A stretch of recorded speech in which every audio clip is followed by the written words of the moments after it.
Hello everybody, welcome to Totally Tabled. My name is Shaggy, and today I'm doing a solo playthrough of Kingdom Rush Elemental Uprising. Lucky Duck provided me with a copy of this game so that I could make this playthrough, but I was not compensated in any other way, so please keep that in mind as you watch the video. Now I went ahead and I got everything set up for a solo game. Kingdom Rush is a campaign or scenario-based cooperative tower defense game. It comes with a opening tutorial mission that you can go through when you're first learning the game. We're going to skip that and just jump right into the first scenario, Blooming Threats. Now, because this is a cooperative game, you could play two characters just two-handed if you'd like. I'm going to show off the full solo rules using just one character. It's very similar, except for you kind of set up the board as if you were playing with three characters. You then select a main character. I've picked Alara. And then you pick two bench characters. You just take their character card and flip it over to the other side, which shows their solo ability, and then you take their minis. But we only need the player board for our main character. And then went in, I took 4 crystals and 2 gold, which is your starting resource when you're playing on normal difficulty. There's plenty of different ways to increase or decrease the difficulty of the game, but we're just going to go ahead and start playing on normal, and that I have found is hard enough for me. We placed out our level 1, 2, and 3 towers.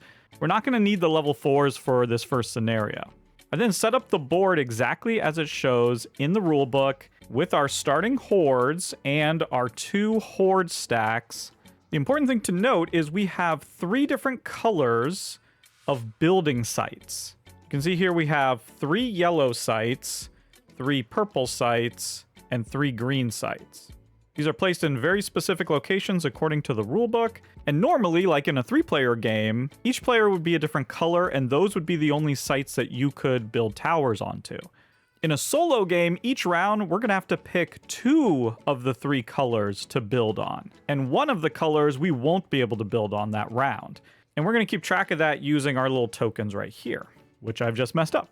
These hordes are going to be marching towards this ending here, where you can see here we have 5 health.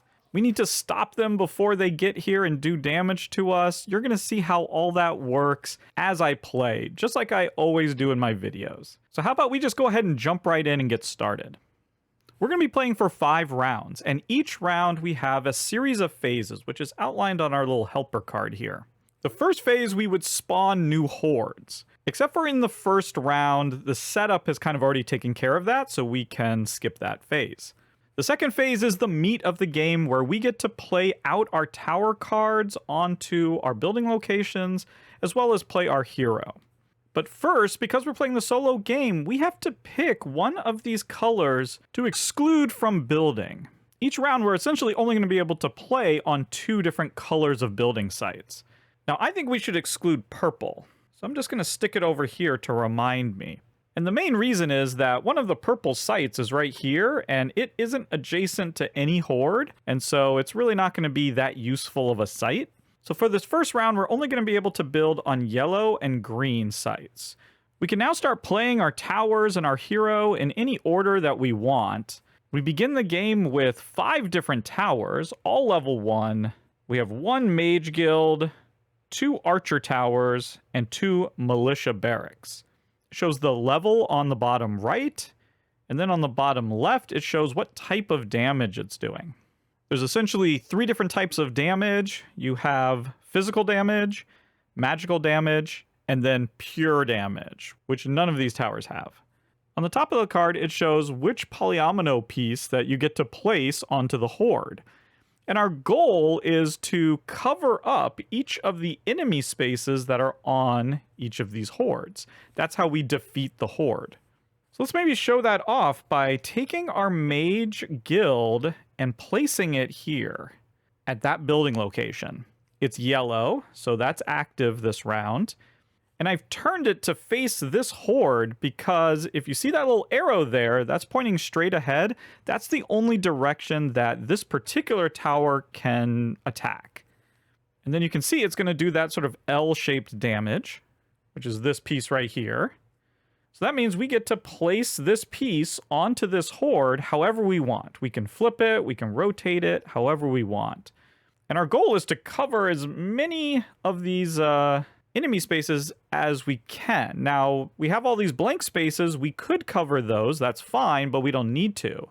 And really, the only restriction is that we can't go sort of off the horde, and we can't go on top of, pieces that we've previously placed. Pretty basic stuff. So I think I'm actually going to come like this. And that's basically it. We placed the tower down, and then we resolved its attack. And we're going to get to do that for every tower. And I placed that there because I'm trying to cover up as many of these special horde icons as I can. Because those two with the arrows, if any of those are still exposed at the end of this round, this horde will actually get to move twice rather than just one time. That'd be extremely bad. So at the very least, we want to try to cover up those spaces. Ideally, we could take care of all of the spaces, and then we'd get to remove this completely from the board. That's ultimately the goal. And in fact, the way we win the game is at the end of 5 rounds, we need to have destroyed all of the hordes. So with that in mind, I think I'm going to take one of my archer towers, and I'm going to place it up here in this green building spot. Now, there's a token there. That is a blossom token. I'll talk about those shortly, but we're perfectly fine covering it up with a tower. That's no big deal. And if you look at this archer tower, it actually has 3 arrows. That means it can target either straight ahead or the 2 diagonally adjacent areas. And so if I orient like that, I can target this horde. And we get a 2 straight piece like that. Now you can also see up there, there's a slash, and then there's sort of a target symbol with just a 1 segment piece. That means that the archer tower, instead of targeting an adjacent location, can target any horde on the board, but you're going to do a little bit less damage if you do that. So we're not too interested in that. I think we're just going to go boom right there. Now we have a third type of tower here, these militia barracks. And these are a little special because they let you put out soldiers. And the cool thing about each of these building sites is that they can hold 1 soldier tower and 1 non-soldier tower. So we're actually able to place this here on top of our mage tower. Again, the arrow is pointing right there, so we're targeting that horde. And now we can put a little soldier onto this horde. And I'm going to cover up that last special location. Now that horde won't be able to move 2 times, which is good. And if you look here at the card, it also shows that after you place the soldier, you can then place one of these damages onto an adjacent horde. Keep in mind that adjacency in this game almost always refers to orthogonal and diagonal. So I'm just going to go ahead and place this right down there, covering up that little guy. I now think I'd like to activate my hero. So anytime we're off the board, we begin here at the exit. We can place our little card on here to show that we are activating our hero. And in some scenarios, you would actually have a couple of special abilities here. For the first scenario, we only have our basic attack as well as a kind of activation ability. So for Alara, it says winter is coming. At the beginning of Alara's activation, put a little 2-piece on each horde that has any damage tiles of Alara on it. So each hero has their own sort of special type of damage. Obviously here in the first round, no one has damage from her yet, but to take advantage of this special ability, we really want to be hitting the people who are just spawning, so they can just keep taking damage round after round after round. So with that in mind, I'm going to have her move. You can see here she has 3 boots. That means she can move 3 spaces. So let's have her go 1, 2, 3. She can move through hordes and through towers and, through other heroes. You just can't stop in a place where there's a tower. She could, if she wanted, stop on a horde and actually cover up spaces. So she could do something like this if she wanted to. But for now, I'm going to have her just stand right there. And now she's just going to do her basic attack. This works exactly like a tower would. You can see here she can hit either the horde directly in front of her or diagonally off to the side. And so how she's facing matters. So at the end of your movement, you can sort of turn her to face the direction that you want. In this case, I have her facing this way, but I actually want her to hit that horde right there. And the damage she does is a little 2 plus a 1. There we go. Now that they have damage on them, they're going to take damage at the beginning of each of her activations. I could have put the damage on this one, but then they're probably just going to die this round anyway, and so that wouldn't be taking advantage of her special ability. Great, that's her activation. We now have these 2 towers left, but in the solo game, we also have our bench heroes. Each round, we can play up to 1 of these bench heroes, and they're basically single activations. They're only going to be around for this round. For that reason, I'm not super excited to use them this round. I think I'm going to hold on to them for our future rounds. And in fact, I want to do the sort of final thing that we can do on our turn, which is we can upgrade our towers. Because right now we just have these 2 level 1s. All of our towers are level 1s. But instead of playing a tower out onto the board, we can instead upgrade it to its next level. So I'm going to take this archer tower,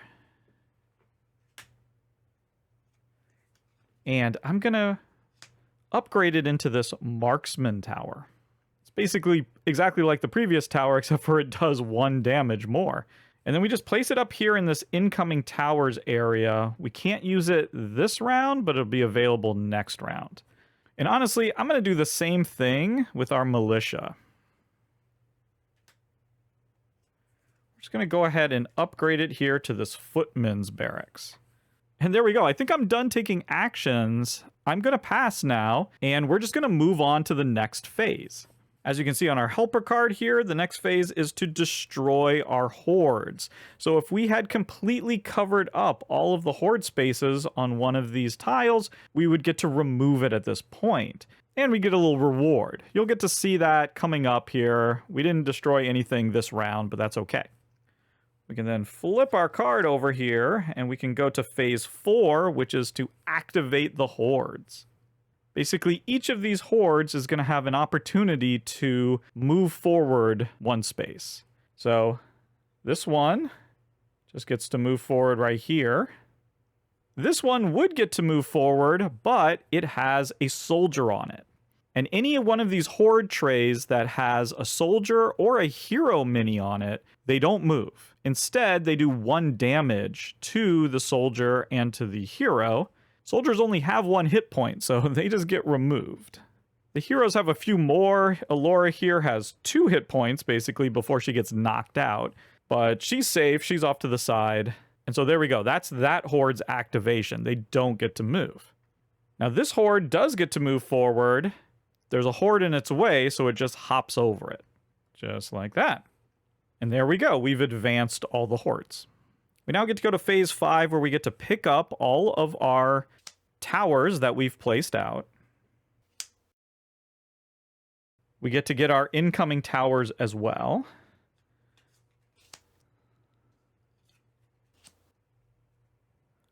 We also remove our hero card, but the hero mini stays out there. And now we have the opportunity to buy new towers and to add modifications to our towers. And that's what our resources here are for. We can purchase any of the level 1 towers for 2 crystals, or any of the level 2s for 3 crystals. We cannot purchase a level 3 tower. We have to upgrade into it. We have 4 crystals, so we could either get 2 level 1s or just 1 level 2. Let's just go ahead and get 2 level 1s, so we'll just spend all of our crystals. I want to get this 4th type of tower, this Dwarven Bombard, and maybe another Mage Guild. There we go. Now, modifications cost 2 coins, 2 gold, which we have, so we could get a modification. In this little card right here, we have 6 different modifications that we can choose from. So here, let's go ahead and pay our gold. Now these aren't stickers, these are like those little vinyl things like you know, can put on a window or something. So they kind of just can be stuck onto any of these cards except for our soldier towers. They have this little symbol here, which basically reminds you that you can't put modifications on them. Our Mage Guild actually has a plus that symbol, which means it can hold an extra modification. We can actually put 2 modifications on there if we want. So we have quite a few cool ones here. This one would just add an extra 2 damage of that type. The arrow's going straight ahead, though, so it would have to be straight in front. Here, you can put a soldier out. Here, this would just be 1 damage, but it could go anywhere. It wouldn't have to be adjacent. This one's really important. That can convert any damage that your tower is doing to true damage. That becomes important because some of these hordes are going to require true damage. And so, I don't know, preparing for that might be a good idea. Well, let's not worry about true damage yet until those guys show up. Let's maybe just get some extra damage. And I'm going to go ahead and just put this on one of these guilds because...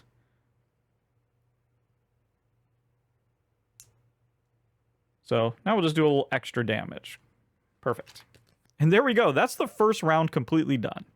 We can then jump directly into the second round by doing phase 1, which we skipped in the first round, which is to spawn our hordes. So you can see here we have 2 spawn locations, and we have a number by each one, which shows the order that we spawn in. And so we'll just take this first one. We'll flip it over. And then we'll take the second one, flip that over, and place it out. If the space that it would spawn in is occupied, it would just keep moving forward until it found an empty space. And if there isn't an empty space, then you automatically lose the game. So for instance, right now, if we needed to spawn again, there wouldn't be space for them, and it would come all the way to the exit, and we'd instantly lose. That means that this round, we have to destroy 2 of these hordes, or we lose. Also, we need to keep this horde from moving out onto the exit, because it's going to do 1 damage for every one of these little symbols showing. And this big symbol here, it's made up of 4 squares. If any of those 4 squares are showing, it's going to do a max damage. It's going to do all 4 damage. So we need to completely cover that, or else it's going to do 4 damage. I think the plan is we're just going to try to remove this horde altogether, as well as that one, and then we'll be fine. But speaking of special hordes, we have, you know, that one up there, which we've seen, where if any of those arrow symbols are showing at the end of the round, that's going to activate twice. Here, we have these little green spaces. For those squares, we can only damage them with true damage, or with soldiers, or our heroes. Those are the only things that can cover up those spaces. So I probably should have taken the mod to do true damage. But there we go. Now we've spawned, and we just get to go right back to phase 2, where we can play our towers and our heroes. Maybe use one of our bench heroes if we want. But like last time, we have to decide which 2 colors we're going to be able to build on. And here's the trick. It has to be different than last time. So we have to put purple over, and now either pick yellow or green. Ooh, boy, that's a tough choice. I think yellow is slightly more important than green. So we're going to move green over. So now these are the only 2 color building locations that we can build on. I think I'm going to activate Alara right away. So Winter is Coming lets us place one of these on here. And then I'm going to move her over to there. She'll do her basic attack.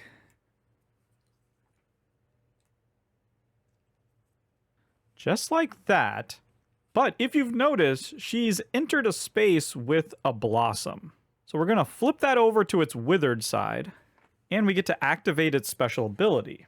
For Scenario 1 Blooming Threats, the special ability of that blossom is we get to place a 1x1 true damage token onto 2 different hordes anywhere on the board. So we have these little special damage tokens that show the blossom. And because this is true damage, we can cover up one of those spaces. That's fantastic. And I think I'm going to place this one right there, covering up that last arrow symbol so that tile won't get to move twice. I then think I immediately want to take my Mage Guild, boom, right there. This is my modded Mage Guild, so we'll get to place that piece and that piece. So let's just go like this. Lovely. I kind of think I want to do this. Ooh, am I going to be able... Yeah, that'll work. Yeah, let's do that. We're going to go ahead and put our marksman tower there. We get to do a 3 straight arrow right there. Boom. Yeah, we'll just put it right there. We can put out 2 soldiers. We've completely now covered that horde. And we can do this on an adjacent. And again, diagonal is adjacent in this game. So there we go. We can cover that up. And now we can activate one of our bench heroes. I'm going to activate her. The mini starts here. She has 3 movements. So she's just going to come here and cover up that last spot. And her special ability is really cool here. It says for each horde destroyed this round, we're going to put 2 skull tokens on this card. And then later in the game, at any time, we can then remove a skull token in order to place a 1x2 damage tile. And you can see that damage tile can go anywhere. That's what that symbol means. And it's going to do magical damage. This is perfect because we're going to be destroying 2 hordes this round. So we'll be able to get 4 skull tokens on there, which is the max. So that's perfect. Now the question is, do we want to use these towers or do we want to upgrade all of them? I'm tempted to upgrade all of them to level 2s because we've done what we need to do this round. It's a little scary, but you know what? I think let's try it. Let's do it. So that Mage Tower increases to a level 2.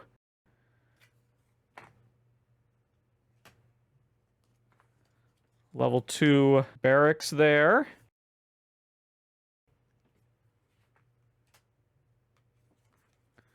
Level 2 archer. And we didn't get to use this dwarven bombard. It's going to become a level 2 dwarven artillery. Okay, we're all done with our actions. We now get to destroy our hordes, and we have 2 that get to be destroyed. So, normally they would just take 1 damage, but because it's a solo game and they were one of our bench heroes, they're going to get discarded no matter what.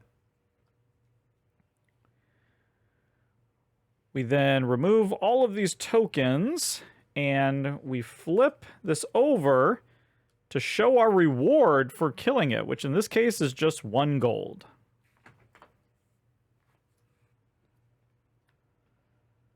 And then we're going to do the same for this. And again, we get 1 gold. That works out great because now we have enough gold for another mod. Now, as it shows on our helper card, we advance the hordes. This one advances like that. This one like that. This one like that. Again, if they had had soldiers or hero minis on them, they wouldn't move. Now we get to pick up our cards.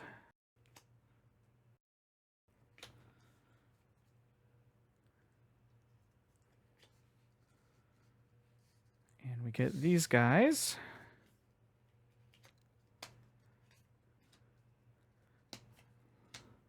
So now we have some really powerful towers here. All level 2s, and this mage guild that's a 1 has a mod on it. So pretty strong group of towers there. Oh, and we remove our hero card. And remember here, we destroyed 2 hordes, so we're going to get 4 skulls on there. And we can also grab some of her special damage tokens there. Okay, now we can buy towers and mods. We don't have enough for a new tower, but we can get a new mod. And because we have some pure enemies out, I think, let's just take this. And not pure, but true damage. This is going to let us convert anything to true damage. And we could put it on this mage guild so that both of those would be true damage. You know what? I like it.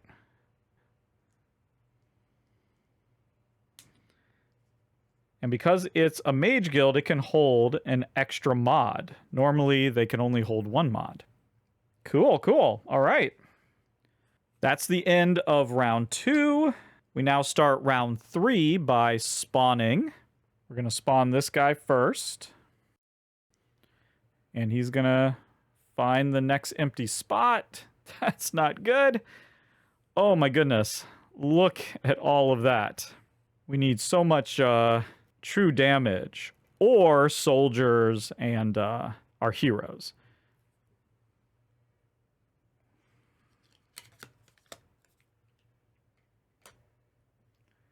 Yikes.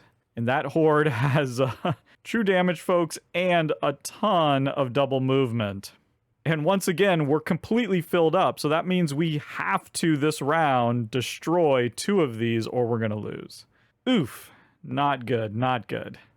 And once again, we have to have the green. So we have to pick either purple or yellow.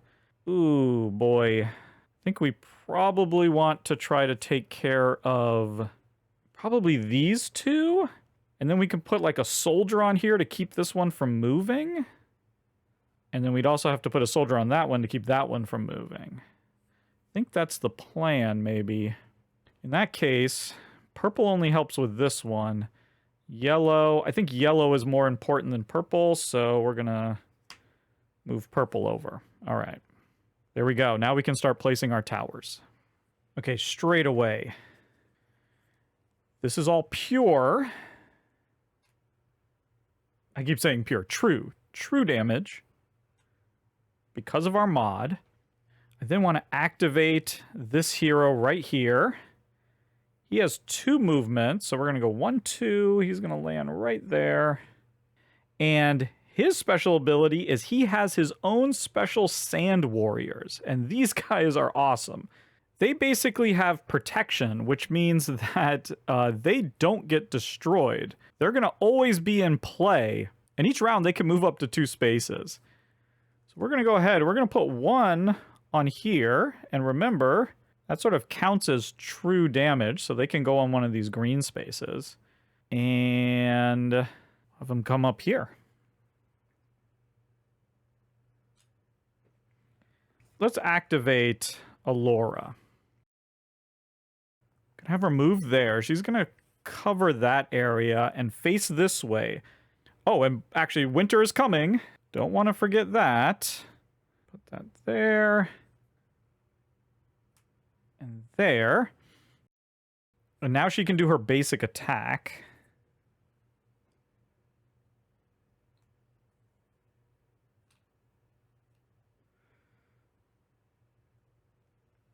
I think we can just do this. That's green. We can put these on 2 different hordes like that. And then one of them's going to do damage. Maybe to this one right here. We need to keep this one from moving as well. So we're going to have to play this here.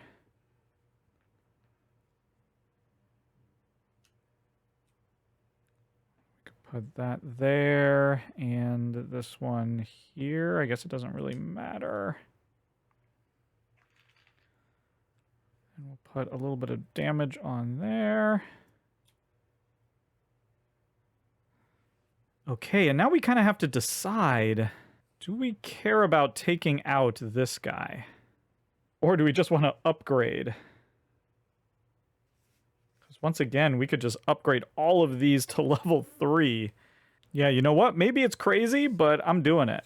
We're going to go to level 3. So we get a sharpshooter tower. In fact, we get 2 of them. And there's only 2 of them available, so we're taking all of them. We get a level 3 dwarven howitzer. And this awesome wizard tower. Okay, we get to destroy. This guy's gone. Now, Alara, she's actually going to take a damage. So we just move her heart down. Any hero that's on a horde that's been destroyed is going to take a damage, but they're going to remain right where they are.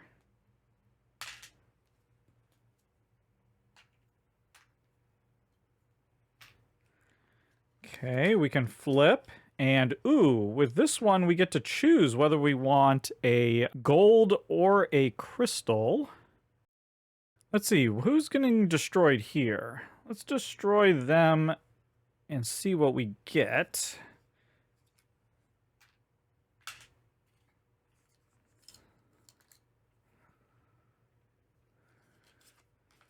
Ah, okay, we're getting a gold for that one. So why don't we go ahead and take 2 gold? That way we can get another mod.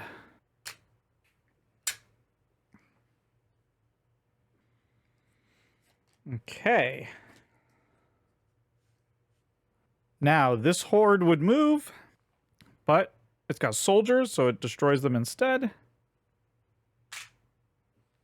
This one would move, but it has a soldier on it, so it would destroy it instead, except for this is one of the sand warriors, and so they have protection. They get to just stay there.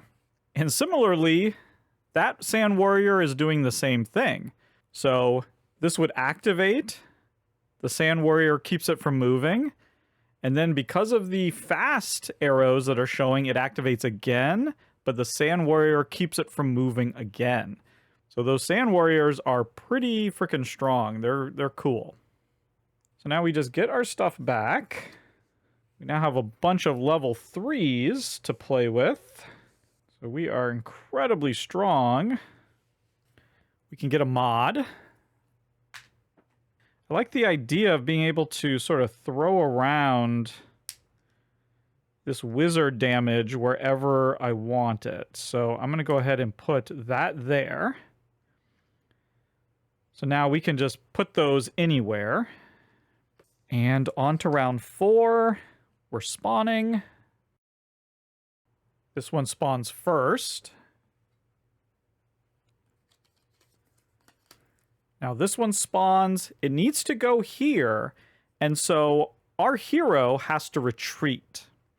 They don't take damage or anything. They just have to retreat from that space. And there we go. We're ready for round 4 actions. Okay, we have to have purple. I think we want yellow. So I'm going to move green over. Can't build on green. That should be okay. Let's activate Alara right away. So, forgot to take that off. We'll put that on. Winter is coming. Boom. I'm going to have her move right here. So she can place right onto this guy. We're going to go like that. And like that. Now, we have a new kind of enemy here. These ones in purple are tough enemies, and what that means is that each of their 4 little squares has to have a different type of symbol in it, or a different type of damage. So for instance, I couldn't go like that. Each one of those spaces is going to have something different in it. Now, ooh, actually, before I do that, I do want to move this sand guy over to there. So that's something that we can do. They can move 2 spaces each round. So we're just going to have him move up there. I'm going to leave that one up there. But I want to do that because we're going to flip that blossom.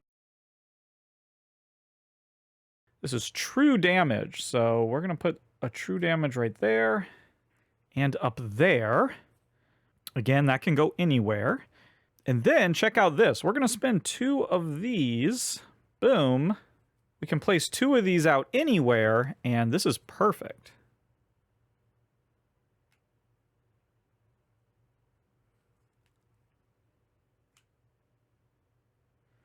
We can have the same tile sort of covering both of them, and really it's just one skull in each of them, so that works out beautifully. We're then gonna come here with this Mage Guild. Again, this is true damage, so we can actually take care of all of those true damage locations. Ooh, okay. We can break out our really awesome Dwarven howitzer here.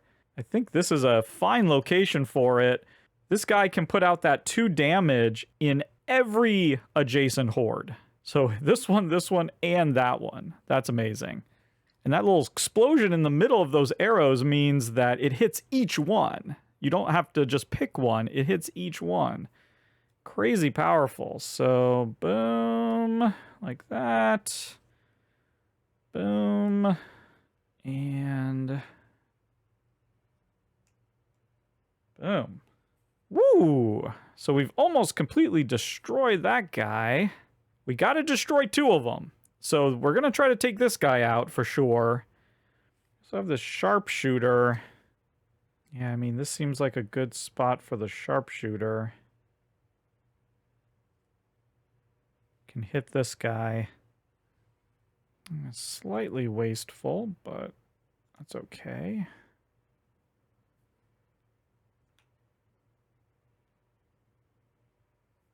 Okay, we have a yellow location here and a purple up there.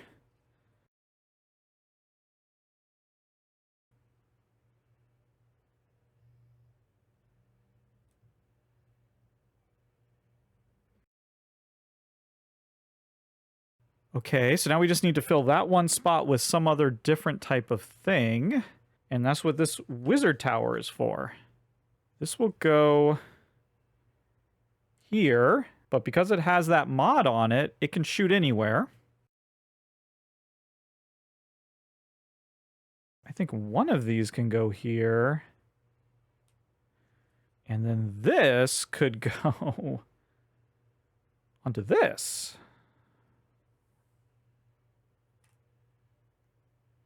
Yeah, that seems good. This one's going to be destroyed. Here, we go like this here.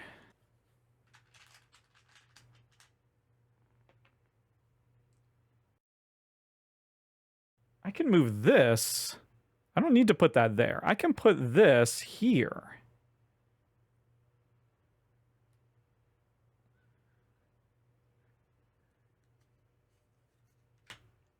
Then we put the soldier tower like that, so it can hit this one, and then this one. And then this can go over here. Ooh, that is good. And actually, I could take this out if I wanted to. I absolutely could take that out. I can place this right here. Let's do it. No, let's. Ugh. No. I don't need to take that out. I don't need to take that out. I don't want to. Let's upgrade this.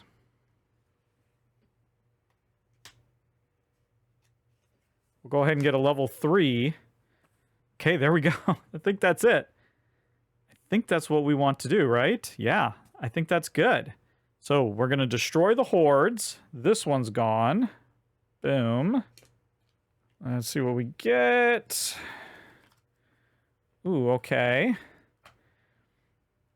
I'll choose in a second. Now, our little sand guy, he stays. And, okay, we're getting a coin. Let's do it again. Let's get 2 coins. Get another mod. Why not? Oh, and okay, I gotta retroactively do something here. Now I remember why I needed to play this there. Okay, there. We're going to do that because we got to keep this guy from moving. So that's why I need to play him there. So we're not going to upgrade that guy. We're going to play it here. Do that. Sorry. A little retroactive there. I'd forgotten why I was going to put that there in the first place. Okay, now we're going to advance. This guy won't advance. These will be gone. This guy will advance, and this guy has to retreat. That's not advancing, because it has the sand guy on it. Now we get to pick up. This guy too. So, I feel like we're doing a really good job. We can get another mod. I think I like the idea of just having another damage that can go anywhere. And we'll just put this on... just put on this sharpshooter. That should be fine. Okay, final round. Final spawns.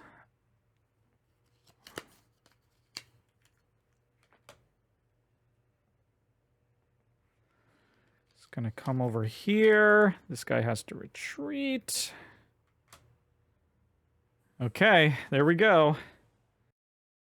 Now, at the end of this round, we have to make sure there's not a single horde left on the map. That's how we're going to win. First things first, I think we're going to need the yellow building site. So we have to take the green, and let's remove the purple. This is going to be close. I'm not sure if we can fill all of this up, but I think we're going to come darn close. The thing I'm worried about the most is these green areas that need true damage. That's going to be the most difficult. So let's right away. Yeah, let's bring out our level 1 Mage Tower. Because of our mods, that is true damage. That's good. I also want to make sure to move the Sand Warrior. 1, 2, I guess. No, let's put him up here. Okay.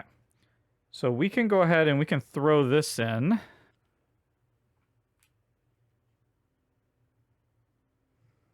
Yeah. Yeah, it is going to have to be like that. All right. And then this can go here. That's a different kind of damage. And now she's going to have to come. So let's do her activation. Winter's coming. Boom. She goes right there and covers that. Ooh, okay, so now where do we want to put her damage? I think it's got to be up there because we don't have a good way of attacking them because we don't have the purple. So I think it has to be like this. Ooh, this is going to be hard. Now, we do have these, so I could spin one of those to put that up there. I mean, that might make sense, although I think I'm going to need these for this. Because I need unique damage. Yeah, I should really be thinking about that. What kind of unique damage is going to go on that to finish this off? So we definitely want this either here or here. I kind of think here. Yeah, we're going to put this right here. This makes sense to me. We're going to get to hit all 3 of these. We definitely want this to cover some of this.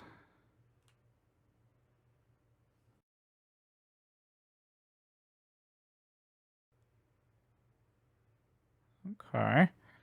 Now we can put out this sharpshooter, and then we can just do this. Okay, boom. We've taken care of that. And here's the thing. I'm just going to let these guys come in because that's only going to do 3 damage.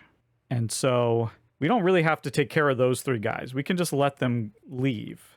We have this now. So this needs to come here. That's definitely got to be part of the equation. Oh man, I don't think we have enough. So let's go ahead and spend these. Because, I mean, this has got to... Yeah, man, this one's hard. Because it's like, I need to take out these big guys. So I could just go like that and like that. I can put this up here, because that can be anywhere. These little bits of damage need to go onto here. Like there. And there. Doesn't really matter. And then this one needs to go up there.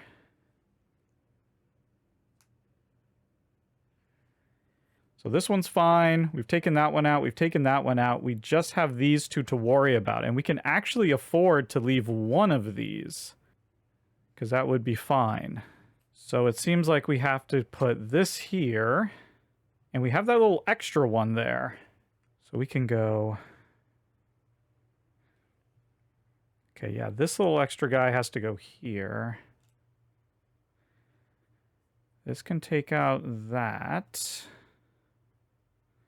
And unfortunately, this one just has to take this out.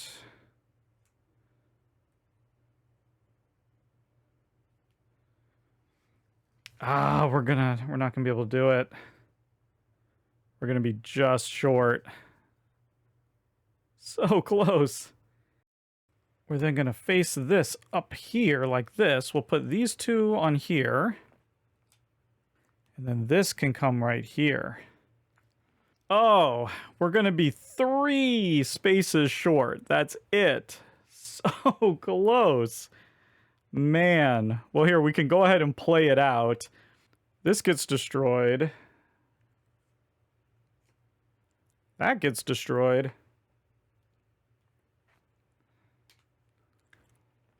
This then moves in. And because there's 3 of these showing, it does 3 damage. But we're still fine. This actually activates twice because it has an arrow showing. So it goes 1, boom, 2. It only does 1 damage. And then this stays where it is, destroys all these guys, but we can't remove it. We were 3 short. But there you have it. That was a full solo playthrough of Kingdom Rush. That was the first scenario on normal difficulty. Again, there's many different ways of increasing and decreasing the difficulty, and there's a ton of different scenarios that change up the map and the different special abilities. There's 4th level towers that get incorporated, all sorts of fun stuff. But that's going to do it for me. Thank you so much for watching, and goodbye.